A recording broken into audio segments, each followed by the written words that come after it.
Rajkot Chamber of Commerce and Industry, Institute of Chartered Accountants of India, Rajkot Chapter, Rajkot Tax Consultant Society સૌના સંયુક્ત ઉપક્રમે આજે આ એક અંદાજપત્ર 2026ના વિશ્લેષણનો જે કાર્યક્રમ યોજાયો છે, મુકેશ પટેલ, મારું એ અનોખું ગૌરવ છે કે રાજકોટ ખાતે this is going to B my 44th budget meeting અને ઓવરઓલ મારા બજેટ ગુરુ શ્રી નાની પાલખીવાલાએ મને એમ કહું કે બેપ્ટાઇઝ કર્યો and I learn this from him from 1977.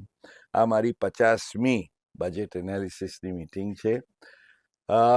સંક્ષિપ્તમાં જો મારે કહેવાનું હોય કે આ અંદાજપત્ર ને બે લીટીમાં ઓળખાવો તો હું કહીશ કે આર્થિક ક્ષેત્રે આ એક હરણફાળ ભરતું જે આપણે વિકસિત ભારત કે આત્મનિર્ભર ભારતનું આપણું સ્વપ્ન આપણે જે સાકાર કરવું છે, $10 ટ્રિલિયન ઇકોનોમી ભારતને આ દશકાના અંત પહેલા આપણે બનાવી છે, એ દિશામાં અનેકવિધ પગલાં લેવામાં આવ્યા છે.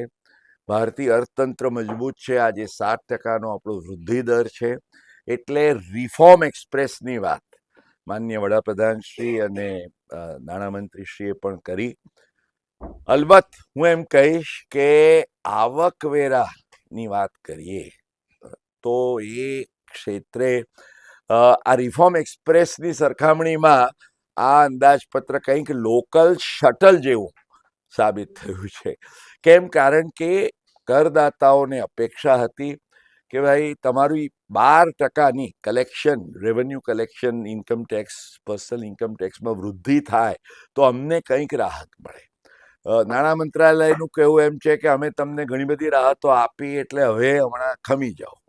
પરંતુ આઈ થિંક એવરી યર ફુગાવાના દર સાથે પણ હું તો કહું છું ઘણીવાર કે we should bring in a provision કે ઓટોમેટિક ઇન્ફ્લેશનનો જે રેટ હોય, જેમ આપણી કોસ્ટ ઇન્ફ્લેશન ઇન્ડેક્સ કરીએ છીએ ને, એ રીતે આપણી એક્ઝમ્પશન લિમિટ કે આપણા જે કેટલાક સેલરીના સ્ટેન્ડર્ડ ડિડક્શન્સ વગેરે આપોઆપ વધવા જોઈએ.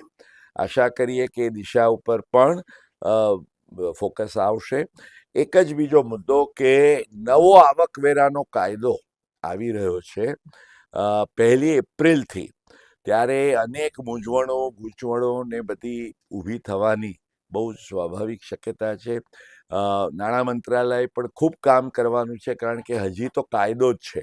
એના રૂલ્સ, નોટિફિકેશન, ફોર્મ્સ, પ્રોસિજર્સ, આ બધું જ જો જે કંઈ છે એ જો એને સમયબદ્ધ પાલન સાથે નાણાં મંત્રાલય અને સીધા કરવા વેરા માટેનું મધ્યસ્થ બોર્ડ જો એને સમયસર કરે તો મને લાગે છે કે the ease of paying tax, ease of compliance, એ પણ જો કરદાતાઓને મળે એ દિશામાં કેટલાક ખૂબ આવકારપાત્ર પગલાં પણ લેવાયા છે.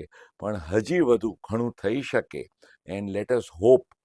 એક બહુ જ મજાની વાત થઈ ગયા અઠવાડિયે જ ભારત અને EU વચ્ચેના જે ટેરિફ્સના કરાર થયા અને બેક ટુ બેક બજેટ પછી તરત જ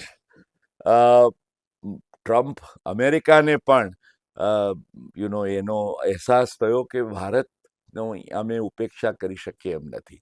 એટલે ટ્રમ્પ અને મોદીજી વચ્ચે જે ડીલ થયા અને we have brought down our tariffs to 18%.